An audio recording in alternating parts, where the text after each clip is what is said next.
Well, hello everyone. This is Vurl Bland at Houghton Bland Low Brass, and we have with us today Mr.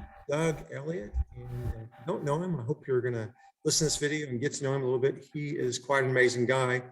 He is a maker of mouthpieces, is what I've known him for mostly, but he is a very fine musician in his own right. And Doug, thanks for being here today. It's glad to have you with us, and we're coming to you via Zoom, everyone. So, morning, Doug. Hi, good, glad to be here. Hey, so Doug, we talked a while back. We've talked over the years for a long time, and mostly on the phone and via text and things. In fact, this is our first time actually meeting, sort of in person, but not really virtually meeting in person. Nice to have a face to go with the voice now. But Doug, you were telling me a little bit about your history as a musician, and I believe you were part of the Airmen of Note. Tell me about your time with them a little bit. Okay, I was a freelance player in the DC area for years, and I was offered the opportunity to audition for the band a couple of times, and not only that band, but others of the military bands in the DC area, because I grew up here. I grew up listening to all of the bands. They do summertime concerts downtown, and I used to, even as a small child, my parents would take me to hear the bands, and I ended up deciding to play trombone when I was in fourth grade, and I studied with people who were in the Marine Band at the time, starting with Gordon Hallberg, and then Tom Crow, and a few others who subbed when they were on tour or something. And then I studied with John Marcellus when I was in high school. He was in the National Symphony at the time here. And Anyone good, huh? well, I grew up hearing these guys, hearing all of the military bands with their soloists and fantastic players, and that was my influence. I just thought that's the way trombone sounded, so I made it sound that way. Right, yeah. And I really didn't have any interest in being in a military band. I didn't want to be in the military. But then when I was 33, finally there was an actual opening that I might have been interested in, and I didn't audition. They went through one round of auditions. The person they hired turned it down. I went through a second round. They went through a second round of auditions, and that person turned it down, which doesn't happen these days because they don't let you turn it down if you're already in the Air Force, which both of these were. And then one morning at early morning, a friend of mine calls me up and says, "Hey, I hear they're doing auditions again." And I said, "I thought that was already taken care of, and I didn't have to think about it anymore." Right. So I called the leader of the band, who I already knew. I mean, I knew all the guys in the band, and I called and said, "I hear you're doing auditions again." And he said, this was 9:30 in the morning, and he said, "Can you be here at 1?" So I did. Went down, took the audition. There was only one other person auditioning that day, and I basically said I'm perfectly happy doing what I'm doing. I'm freelancing, and making mouthpieces. But if you are interested in hiring me because you like the way I play, I'll do it, and so that's what I did. They ended up accepting me, even though they said they knew I wasn't interested. Nice. So how long were you in the Airmen of Note? And you went straight into the Airmen of Note, right? Because the Air Force, they don't require you to go through basic. No, they do. The Marine Band is the only one that doesn't go through basic. Oh, right. Okay, yes. I had to go through basic training, and it was, not a lot of fun doing that, but I knew where I was going, so I was happy. All the other people in basic training don't know where they're going. Right, yeah. They're going to go to school and learn whatever the Air Force wants them to do, and then they do it. Right. But I knew where I was going, so I managed to do okay. So I did 2 enlistments. I was in for 8 years, and I probably should have continued, but I got tired of some of the stuff, some of the Air Force stuff. Yeah. Okay, well, cool. So now you just said, and I didn't know this, you were already at that point doing, making mouthpieces. So you went into the military and did you say around 30, 33? I was 33. 33. So you were up to about 40 or so. 34 is the cutoff. 34 is the cutoff, or was the cutoff to get Right. in. So were you making mouthpieces during that period as well? I had already been making mouthpieces for 8 years at that point. Oh, okay. And where did your background in mouthpiece making come in? Well, I used to play in a trombone group, 8 trombones, that rehearsed at a friend's house in Baltimore. And there was this old guy who used to come and listen to the rehearsals. His name was Leroy Green. He was 87 then. Yeah. And he had made mouthpieces for Houghton, I think. He worked for I know he worked for Houghton. I'm not sure, maybe some other instrument companies too. Right. But he still made mouthpieces. He had a little tiny Craftsman 6-inch lathe, which is kind of garbage, but he made mouthpieces on this, trumpet mouthpieces and trombone mouthpieces, and a lot of the guys were having him make stuff for him, and I didn't for a long time. I've never been really happy with what I had, as most people are. But eventually, I asked him if he'd make something for me. I described what I wanted, and he did. And somewhere along the way, he must have guessed that I might be interested because he asked me if I wanted to learn, and I said sure. So I really didn't go into this trying to start a business. I was just kind of interested. It was just more. I'm mechanically inclined. I used to work on Hondas. I overhauled engines, transmissions, brakes, all that stuff. I did. I still do it a little bit, Right. but I had my own shop doing that, and so he taught me the basic stuff about how to use the lathe, how to cut, how to make tools, what kind of shapes work, and I kind of went from there with an idea that I already had to make something similar to what Giardinelli was doing with their screw rims, except do it better.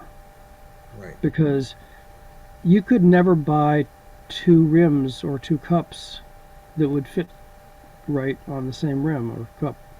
If you bought two mouthpieces, if you switched them, there'd be a sharp edge where they meet, where the rim and the cup meet, and they wouldn't be round. They wouldn't be concentric. So I don't know how they were doing it, but they were doing it as an assembled piece of bottom, under part and rim, and then by the time they were done with it, it wasn't concentric.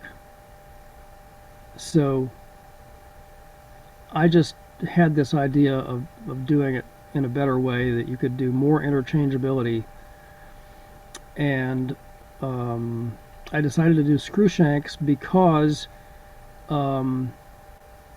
with trombones, you've got so many different sizes of trombones, large shank, small shank, and then there's euphonium shank in between. And I started out, I've always pretty much just done low brass. I did make a few trumpet mouthpieces, and I made one French horn mouthpiece. But I've concentrated on low brass because that's what I play. Right. So I did a lot of designing, a lot of trial and error. It's all trial and error. So I was working on a manual lathe at the time. I bought my own slightly larger lathe and started doing all of that and setting up my shop because people liked what I did and they were buying it. So I decided to go ahead and get the equipment and start doing it instead of just working. I was working on his lathe when I started. So that's how I got into it. I continued through while I was in the Air Force, and then after I started having back and neck problems from leaning over the manual machine, I I decided to get into the CNC thing because it seemed like everybody was making mouthpieces on computerized equipment. So I did that. That's an expensive proposition, and it also I bought a used one that had problems, and so I ended up having to do a lot of repairs for myself, my own stuff, and make new tools, and figure out how to design stuff on a CAD program, and all make it work for the computerized angle.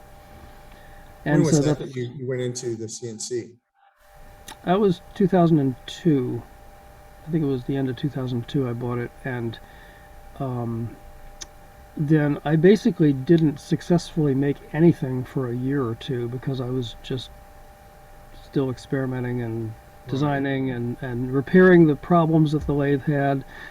And that went on for years and years and years, fixing all the issues that it had, and things would crop up. And then just last year, I had all the electronics go out, and I had to replace everything. Didn't you a few years back also have a fire where you like lost your Yeah, house? we had a fire in the house in 2005, Right. and the only good thing is it didn't affect any of our music stuff or my mouthpiece stuff because it was in a different part of the house. Oh, okay. That's great. So it was in the living area, and it destroyed that part of the house. But the addition I'd put on, which was where all of our music stuff and mouthpiece shop was not affected. So that was lucky. Oh, very fortunate. Yeah. So just to let you know, I've been using your mouthpieces for a long time, and I got into them when we sort of inherited from the widow of Everett Gilmore, who was the tubist in the Dallas Symphony for a long time. He had a set, and I've got that set, and I've added to it. And when I bought it from, I think the count I had at the time, there was like 40 different shanks, about 5 or 6 different cups, and about 8 different rims. And I have added to that. You just recently sent me some new stuff, which you have over time. You haven't stayed stagnant, just making the old stuff. And the old stuff worked great. I've loved it. I've used it a big part of my career here. And but I know you've just done some redesign of is it mostly the shanks? Is that what you've redone a little bit? That's what you sent me just a Well, week ago. in the early years of the CNC, I was doing a lot of redesigning of everything because I had to. I used to use shaped tools to cut things, and now I had to make it digital.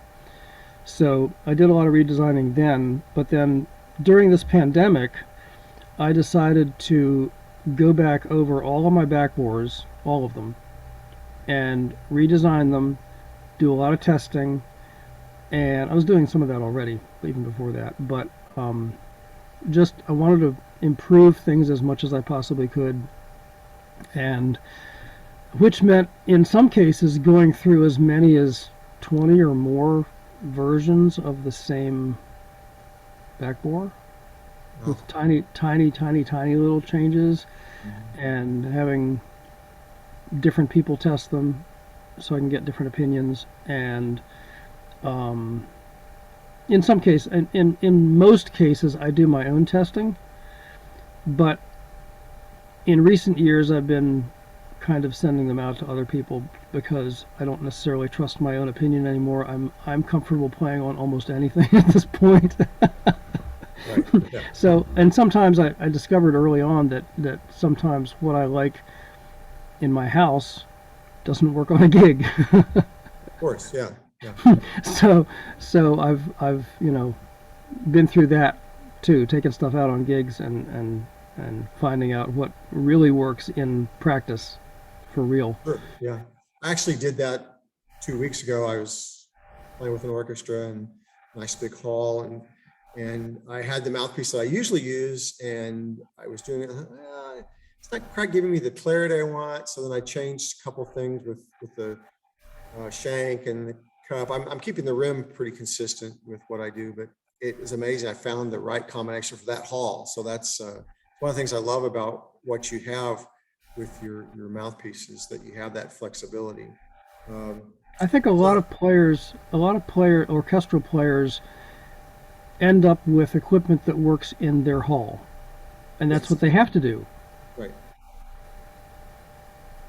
But for me, that I don't usually play in that hall. I was subbing for a couple weeks there, and I've got a bigger Eastman 6/4 tuba that I'm playing mostly these days, and I've got a mouthpiece I use with my Trinity River Jazz Kings, and that works really well. But I was wanting a bit more clarity in that hall because of the size of the space and stuff, and I was able to do that just by changing out the shank, and that's what worked for me in that instance. So let's we could shift to talking about your mouthpieces. You've got shanks, and I've got here's the some of the shanks you just sent me. You see these real close. They're nicely machined, and these are the ends that you sent me. I've got those, and then you've got a variety of, and these are all tuba mouthpieces, by the way. I don't have any of the euphonium or trombone stuff here, but you have different size cups, and this is a comparison between the R cup, which is pictured here, and the L cup, and you can see how much difference there is in them.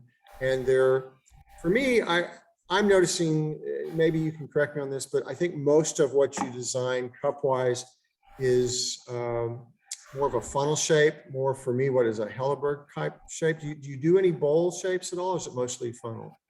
I have started making a little bit more of a bowl shape on some cups. What I've done is I've taken my standard cups, which in tuba I make I make a G cup, which is really shallow for euphonium. You can put a tuba rim on a G cup and play euphonium, and it sounds just fine. Might be a little bit weird playing in the wrong octave. Feels like the wrong octave, I guess, but it does work. And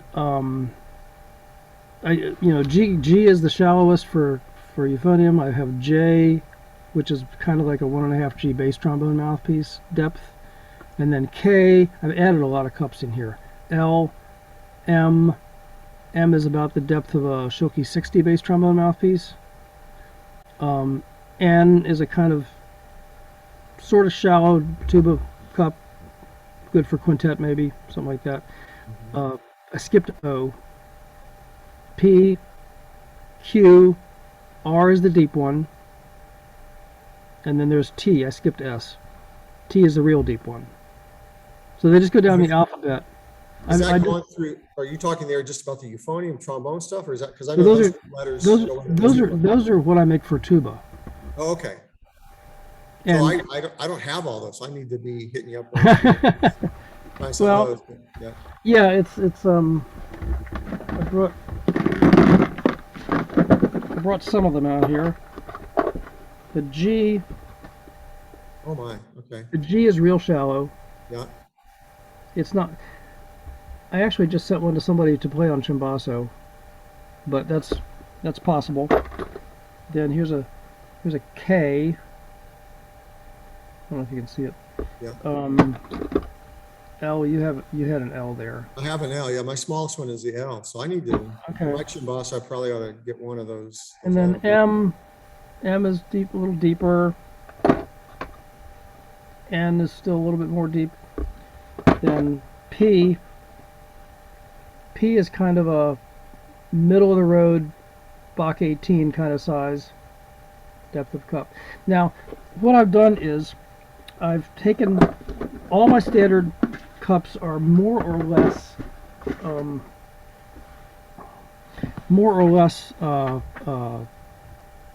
Helleberg style, more in the funnel direction.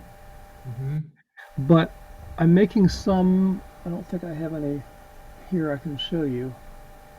But I'm making some in I have a little C next to it. So an RC, you might have one of those, I'm not sure, is a much heavier blank and a little more cup shaped. I don't have an RC, I don't think. Or a QC. I don't. Sorry, I just think You're I talking just. about cup, right? Yeah, I just sent out my last one. But it's a much heavier blank, and it's a little bit more cup shaped. It's not a big bowl. I don't I don't like big bowl cups. I think they're, sound wise they might do something for you, but they make it hard to play, I think. Hmm. And I want some. One of my priorities is to make stuff that's easy to play. Sure, yeah, yeah. And um, so the little C next to it, R with a little C next to it, is that more of a bowl shaped, a little bit more bowl shaped, and a heavier blank also, because they seem to go together. Okay. Um, so they use the same shanks, same rims. The depth is the same. The way I measure depth, they measure the same depth. It's just a different shape. Gotcha. So that's what I'm doing. That in P, Q, R, and T. I offer that other shape, and I'm probably going to continue that onto some of the shallower ones. I haven't done it yet, Mm, okay. but there's a lot. Designing takes forever. It's a long Sure. process doing Right. designs, so I haven't gotten around to that yet. You do most of that these days on computer, on CAD Yeah, stuff? yeah, have to. So that's great. And then talk to me about shanks, because I know, like for the R cup stuff, you sent me three different shorter shanks. And as a means of comparison, here is an older shank, and this is your newer shank, and they're different lengths. The Yeah, the newer old. one tends to be a little shorter in general, and I think you have three different tapers on. You have like a European, an American, and then what Medium, was a medium? M medium. Yeah. So I used to, years and years and years ago, maybe this early stuff that you have, there would be a number like a P4, Mhm. something like that. I was kind of starting over the trombone style of backbore numbering that I started with. Mhm. Like a G4 is a small shank for like a buck 36, and then a G8 is a large shank, and the six would be a euphonium shank, so it's in between. Right. Um, so my numbers just indicate relative size. It's not a specific size. It's just relative size for the cup that it's supposed to go with. Right. And then I did the same thing with tubas. I made numbers 2, 3, 4, 5, 6, 7. I think I made all those different backbores for each cup. So it was complicated, maybe a little unnecessary complicated, but it did work. And then I decided to make when I started doing the CNC, I made some changes. I started just calling it either an F for an F or E flat tuba, or a C for a C or B flat tuba. Right. And then I actually had a different styles of backbores for each. And more recently, just very recently, I've decided to go back to the numbering system, but instead of uh, starting over with the trombone numbers, I decided to make it a continuation of the trombone numbers and leaving some room for extras. So on trombone, I have 2 through 10 backbores, quite a number of different backbores for each cup. This is all for each cup. Wow. And that's important because the way your shanks screw into the cup, the way it marries up inside is important. Because I will tell you, because I've needed to, and I was just experimenting. I put the wrong shank with the wrong cup, and it sort of works. But I imagine there's something really bad about that, because it probably doesn't. This probably causes a venturi there or something. Yeah, I try to make the curves that are in the cup continue into the shank, and so it needs to be the same letter. I designed them so that they go together, and that is the way they'll play the best. You can put wrong stuff together, but it won't. It's not going to play well. Right. I think I So figured that out over time. Yeah. So, yeah, yeah. So at this point, my tuba shanks are all numbered 16. okay. So the trombones stop with 10. I'm leaving room for possible 11, 12, 13, 14, 15, because kind of small differences between numbers, but they make a major difference. 16 is what I chose as a number just randomly to use for my tuba, my standard tuba backbores. So, for example, in R16 American, I make different tapers on the outside for American tuba, American shanks. I can make smaller ones.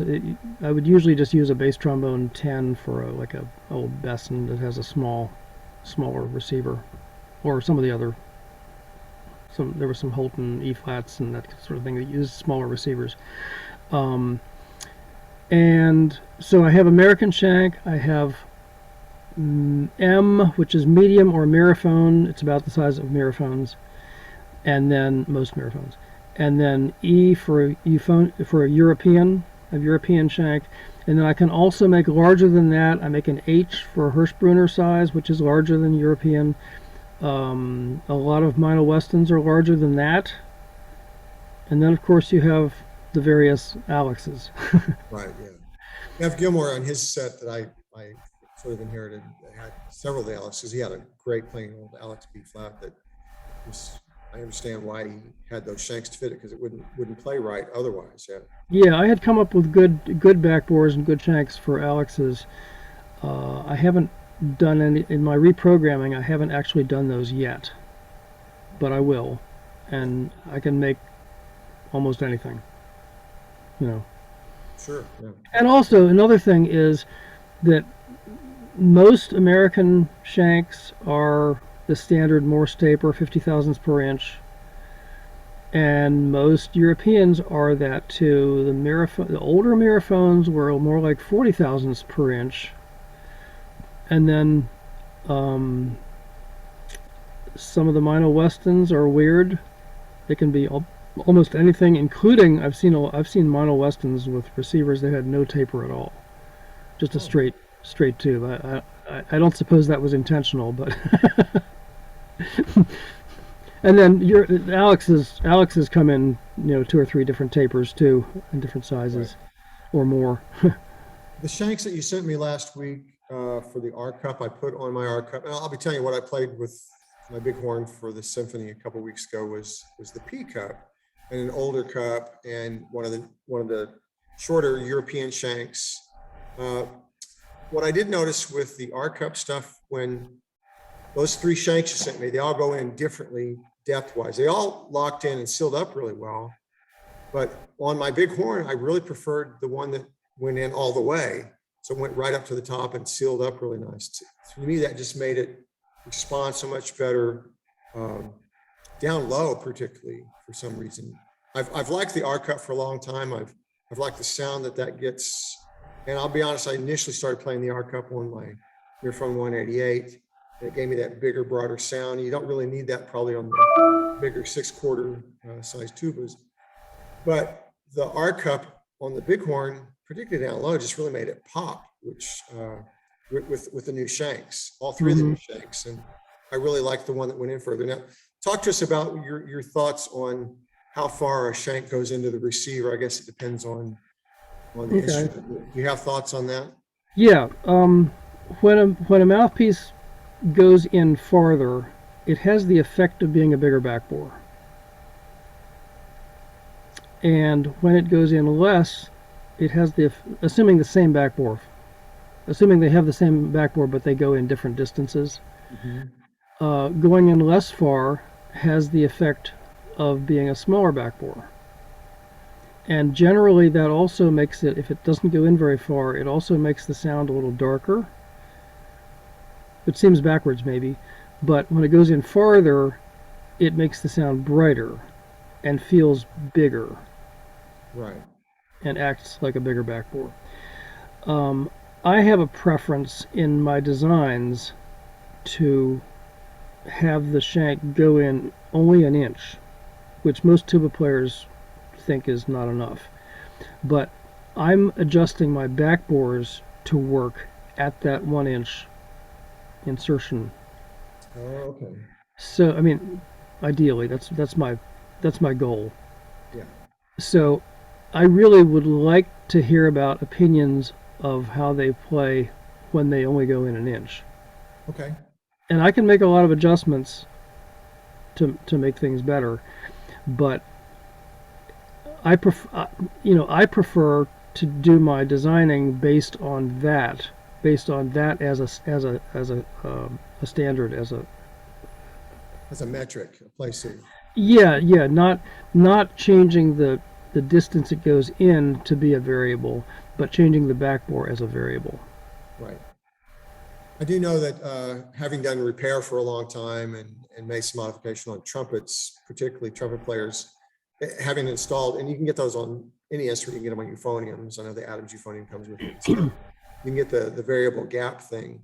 And I know trumpet players, particularly, I've seen that more trumpet players, find that adjusting that gap from the end of the mouthpiece to where it actually goes in the lead pipe is making a difference. So yeah, and on trumpet there really is a gap, but on most tubas, people refer to it as a gap, but it's not a gap.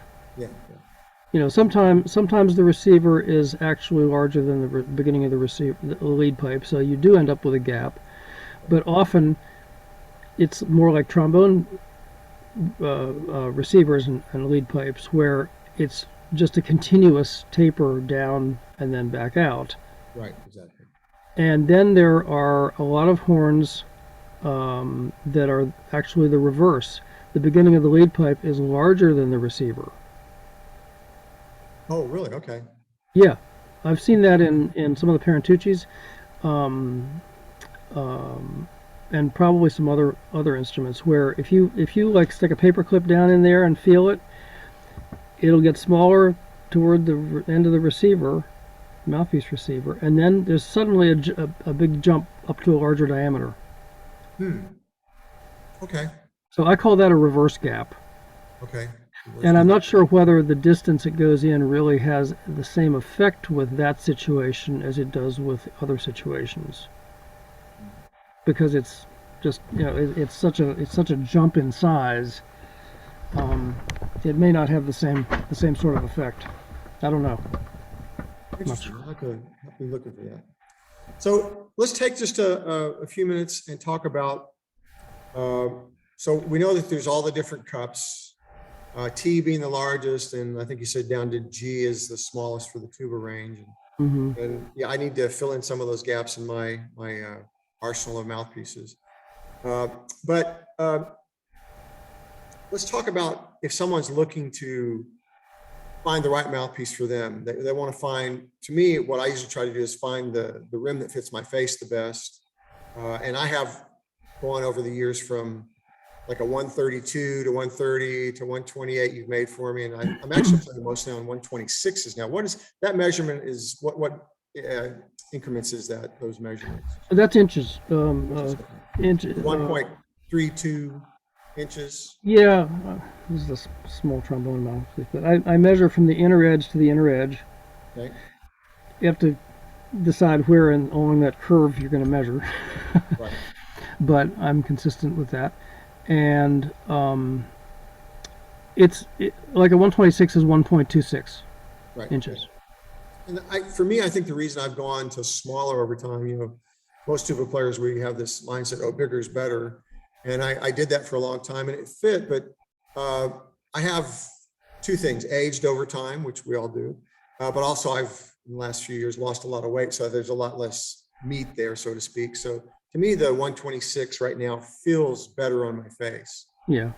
So well, there are several reasons why different sizes work for different people. There's the curvature of your teeth. There's the size of your face and the height of your top lip. You have a very tall top lip. You have a lot of room between the bottom of your nose and so you would be able to use a big rim. Right. Whereas somebody who has a very short distance there can't use a big rim. Right. Yeah. Or maybe they could use a big rim if it was very thin. Like a shield. And I've made even tuba mouthpieces with a rim this thin. Okay. Yeah.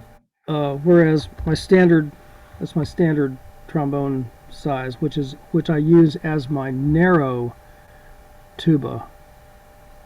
I'm like an N126 would be a narrow, and I make an extra narrow.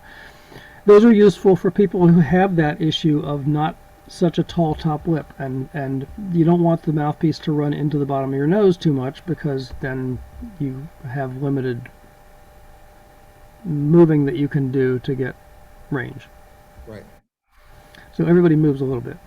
Right. So rims, what you make mostly for what I've asked to make mostly for me are kind of like a Helleberg flat, and I think this is a 120, 26. Say flat narrow or H. It's got an H on it, so it's like a Helleberg style flat narrow. yes, And I prefer myself, and I think you've told me you do as well. You prefer the polycarbonate. You make them in polycarbonate and then silver plated brass, correct? Is that yeah, and also gold plate. Oh, you also gold plate. Okay. Yeah, I do all that. All right. I prefer the polycarbonate because I just like the feel on my face. I like it too. It's very comfortable. Yeah. So you've got those options. You've got different contours on the flatness of it, whether you want a Helleberg tabletop flat or if you want something more rounded.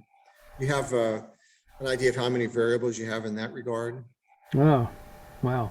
Let me see if I have my rims here. No, I didn't bring my rims over. The standard tuba shape, rim shape, is rounded on the outside because that's part of the deal with having to deal with the structure under your nose. And I make a narrow, which is basically the same shape but thinner. Sometimes I make an extra narrow for people who need that. I make a 24 AW shape, which is very, very wide and very rounded on the outside. I make a copy of Lasky 30. I call it a what was that number? 30H, 30 something like that. I make that. I make a copy of that. I make a copy of the Arnold Jacobs style rim. That's very thin vertically. And what else do I do? I make the flat Helleberg style, the real flat one that's totally flat on top, like some of the older Hellebergs were that way. And I know that people like that. I don't understand why they like it. It can't be comfortable. But for me, the one. I mean, I actually played on a flat rim myself at one point, but I got off of it. Decided it wasn't that comfortable and got off of it. Okay. So you would find the rim that fits your face, both numerically, depending on how big your lips are and stuff, and whatever contour fits. And then, what would you say would be, if you went down from there, from the rim down to the cup, you would choose a different cup to? I often think to fit the instrument I'm playing on, but do you have thoughts about why you would choose a different cup? It's kind of to fit the instrument, but it's mostly about sound quality. You know, obviously a deeper cup is going to give you a bigger, darker sound. A shallower cup will give you a brighter sound. And the shallower makes the high range easier and all that stuff. So I try to design my mouthpieces so even the deep ones are still easy in the high range. And even the shallow ones still work in the low range. So I make a whole lot of choices, and you know, maybe it's maybe it's confusing to some people, but you know, you choose mouthpieces based on what they sound like, and that sound is really kind of, it comes from the rim size, it comes from the cup depth and the cup shape, it also comes from the backbore. So bigger always, pretty much always, gets darker, and smaller pretty much always gets brighter. Not entirely, but that's pretty much the way it goes. So and just getting to some, you want a combination that is going to resonate well in the instrument. Right. And even though they may look identical, everyone's different. Yeah. Yeah. And then from there, you would go to picking the shank that would give you, what would you say the thing about shanks? Is it a response issue that would be one of the main components that you would get from a different shank?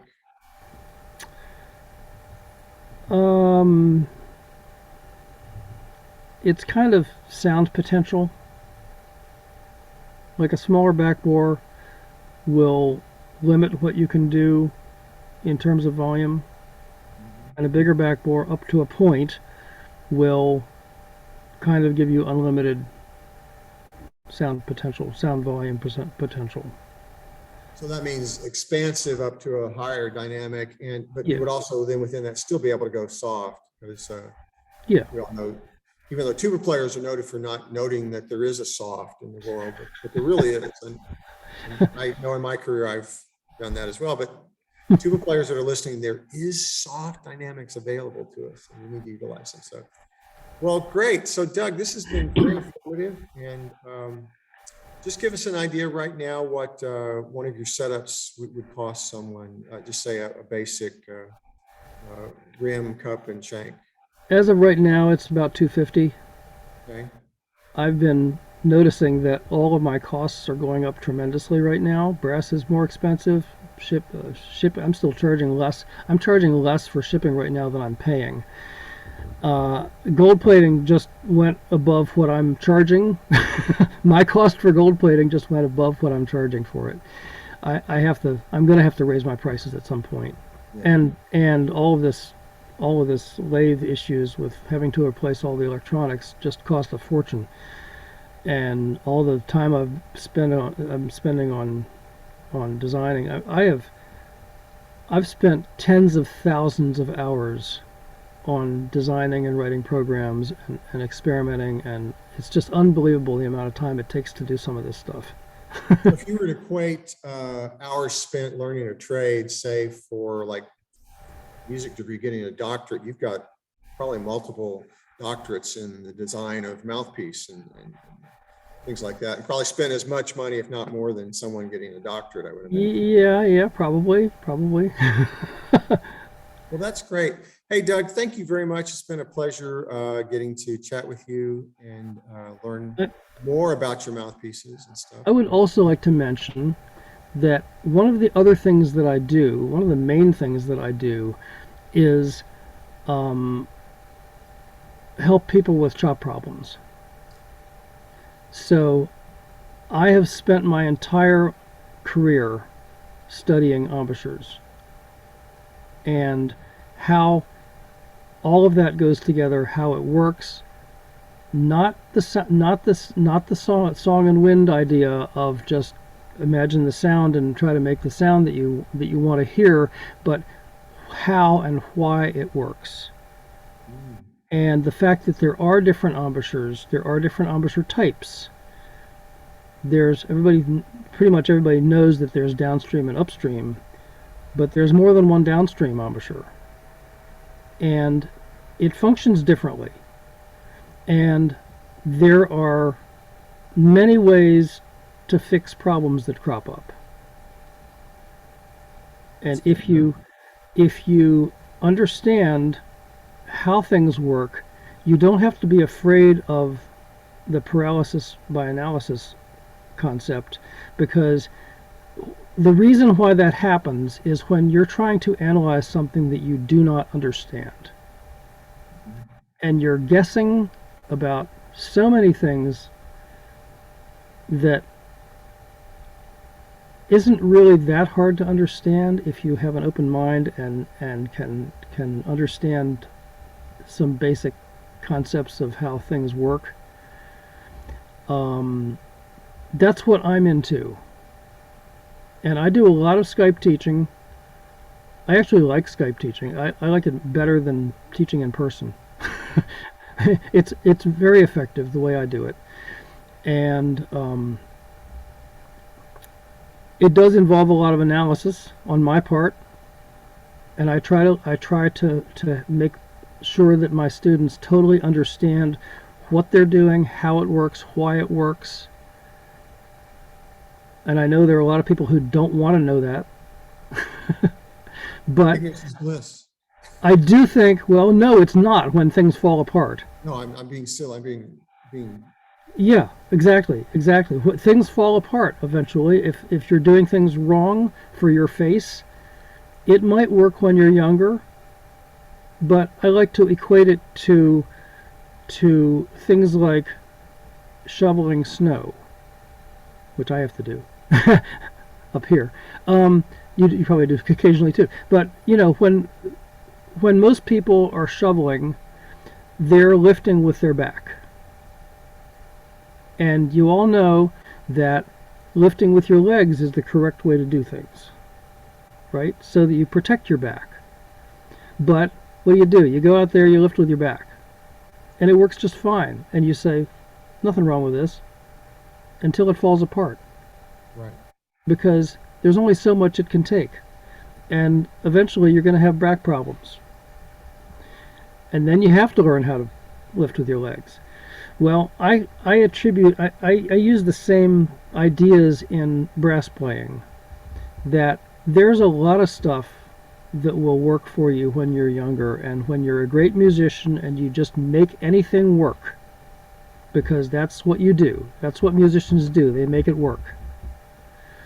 And eventually, if it's not mechanically correct for your particular body, it's going to fall apart. You're going to injure yourself. It's like lifting weights. There's a right way to do things, and there are 1,000 wrong ways. And if you want to train the right muscles in the right way, you need to know what that is, and not just say you're going to lift the weight. So that's my concept of how brass playing can be better. And you can get what you do with mouthpieces. You find the combination of things that will work with someone better for their situation. it's kind of the same thing, and they're related. You know, some embouchure types work better with smaller equipment, and some embouchure types work better with larger equipment. And it helps to know that. It helps me to know that when I'm recommending something. I often ask if I can see somebody play over Skype or see a video of them. If somebody's ordering something that I think it might be a little weird, a little bit wrong maybe, I always try to look them up on YouTube and see what they look like when they're playing, see what the embouchure type they are, because I can see it usually right away. And so I know whether I need to recommend something different than what they're asking for. Because I don't want to sell somebody something they're going to hate. Right. Yeah. You have to be successful with what they've if you're going to buy a mouthpiece that's this expensive, you need to get the right thing that's going to really work for you. Sure. And so I like to make sure I'm recommending the right thing. And often I'll ask somebody if I can see them play on Skype and or Zoom, and you know, get a better idea of what we're working with.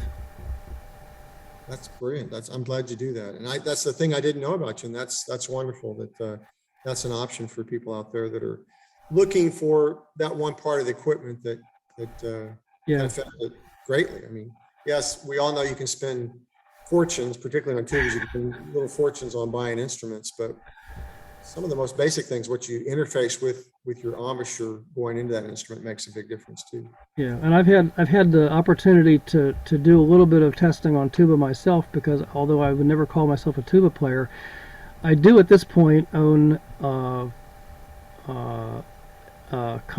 20J and an Olds what is it called, an 099 four valve. Yeah. And I have a York E flat monster. Oh, nice. Which I really love. I love that. Yeah. And I've played a few gigs on tuba.